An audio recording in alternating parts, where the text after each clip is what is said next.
Hello viewers, আসসালামু আলাইকুম রহমতুল্লাহি বারকাতুহু। আমি অ্যাডভোকেট মোহাম্মদ জসিমউদ্দিন জাসকোট, চট্টগ্রাম। আমি আজকে খুবই গুরুত্বপূর্ণ একটা বিষয় নিয়ে আলোচনা করব। সেটা হলো 2025 সালে যেই অধ্যাদেশ জারি হয়েছে, অর্থাৎ অনলাইনে কিভাবে তালাক দেওয়া হবে। কোনো ছেলে অথবা মেয়ে, কোনো স্বামী অথবা স্ত্রী, তাদের মধ্যে যদি সেপারেশন চায়, তাহলে সেটা কিভাবে অনলাইনের মাধ্যমে তালাকটা দিবে এবং তালাকটা কার্যকর করবে, সেই বিষয়টা নিয়ে আমি আজকে আলোচনা করব। যেভাবে 2025 সালে যেই তালাকের যে অধ্যাদেশ জারি হয়েছে, অর্থাৎ এখন আর আগের মতো অফলাইন সিস্টেমে তালাক দিতে হবে না। আপনি যদি চান তাহলে অনলাইনের মাধ্যমেও তালাক সাবমিট করতে পারবেন। অনলাইনে তালাক দেওয়ার জন্য আপনাকে কি করতে হবে? অনলাইনে যখন আপনি ঢুকবেন, ডিভোর্সের যে ওয়েবসাইট আছে সেটাতে যখন আপনি ঢুকবেন, আপনার সামনে একটা ফর্ম আপনি দেখতে পারবেন। সেই ফর্মের মধ্যে আপনি সম্পূর্ণ আপনার নাম, ঠিকানা, স্ত্রীর নাম, ঠিকানা এবং সাক্ষীদের নাম, ঠিকানা পুরোটা লিখবেন। আপনার ছবি অ্যাড করবেন এবং আপনি কত তারিখে ডিভোর্স দিচ্ছেন সেটা অ্যাড করবেন।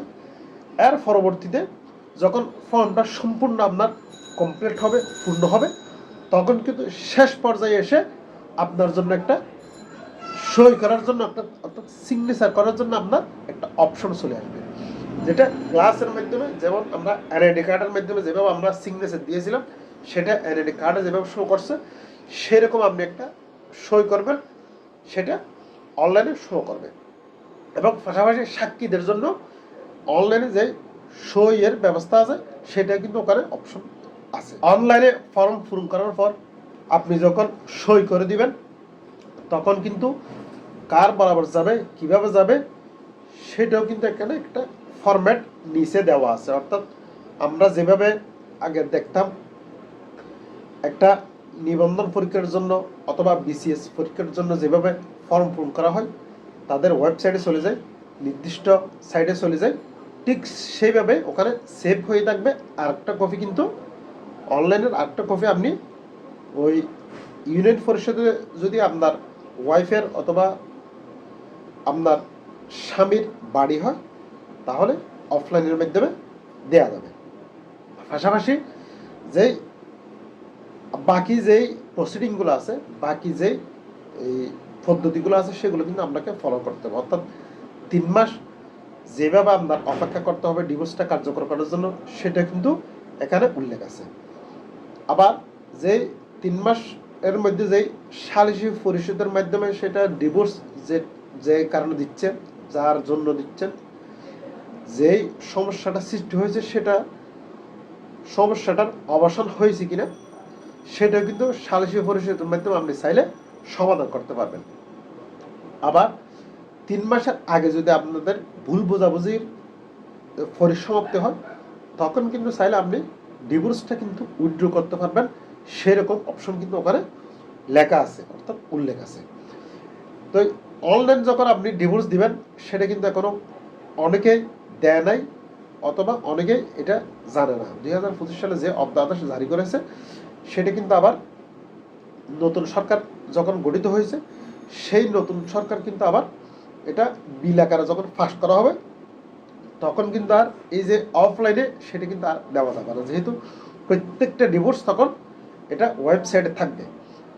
কে কাকে ডিভোর্স দিচ্ছে এবং কখন দিচ্ছেন, কোন সময় থেকে দিচ্ছেন, সব কিছু কিন্তু ওখানে স্টেপ বাই স্টেপ থাকবে।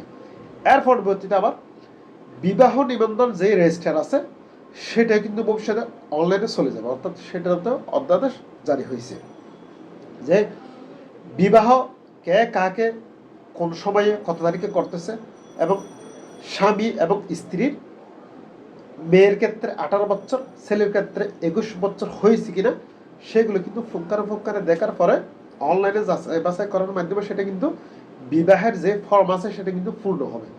আর যদি কম থাকে, অর্থাৎ মেয়ের ক্ষেত্রে 18 বছরের নিচে, ছেলের ক্ষেত্রে 21 বছরের নিচে যখন থাকবে, সেটা কিন্তু সার্ভারে অ্যালাউ করবে না। যেমন আমরা বিসিএস এর ফর্ম পূরণ করি, প্রাইমারি ফর্ম পূরণ করি, ওখানে কিন্তু দেখা যায় যে বয়স যখন ওরা 30 বছর চেয়েছে, কিন্তু 30 প্লাস হয়ে গেলে, 2 দিন প্লাস হয়ে গেলে, 1 দিন প্লাস হয়ে গেলে কিন্তু অনলাইনে সাবমিট হইতো না। এই অনলাইনে যেই বিবাহ নিবন্ধনের বিষয়টা চলে আসছে, সেটা কিন্তু যখন 18 বছরের একটা মেয়ে কম হবে, অথবা ছেলের ক্ষেত্রে 21 বছরের কম হবে, তখন কিন্তু এই অনলাইনে সার্ভার কিন্তু সেটা অ্যাকসেপ্ট করবে না অথবা সাবমিট হবে না। যে বাল্য বিবাহ যেটা আইন আছে, সেটার কিন্তু পরিপূর্ণভাবে কার্যকর হবে এই অনলাইনের বিবাহের মাধ্যমে। যেহেতু অনলাইনটা একটা সুন্দর একটা সিস্টেম, এবং ডিভোর্সও অনলাইনে দেওয়া যাবে, এবং বিবাহ কিন্তু অনলাইনে এখন রেজিস্টার করা যাবে, এবং অনলাইনে আপনি চাইলে যে কোনো সময় দেখতে পারবেন, এটা আপনি আপলোড অথবা ডাউনলোড করে নিতে পারবেন। সেই কারণে বলতেছি, দেশ উন্নত হচ্ছে, দেশ ডিজিটাল হচ্ছে, দেশ স্মার্ট হচ্ছে। সেই কারণে আমরা অনেক কিছু অনলাইনের মাধ্যমে আমরা দেখতে পাচ্ছি। আমাদের যেমন এনআইডি থেকে শুরু করে, এবং জন্ম নিবন্ধন থেকে শুরু করে, স্কুলের সার্টিফিকেট, ইউনিভার্সিটির সার্টিফিকেট, কলেজের সার্টিফিকেট থেকে শুরু করে যেভাবে সব কিছু অনলাইনে আছে, এই বিবাহ এবং বিবাহের যে ডিভোর্সের যে কপি এবং বিবাহের যে কপি, সেটা কিন্তু অনলাইনে পুরোপুরিভাবে অ্যাড হয়ে যাবে।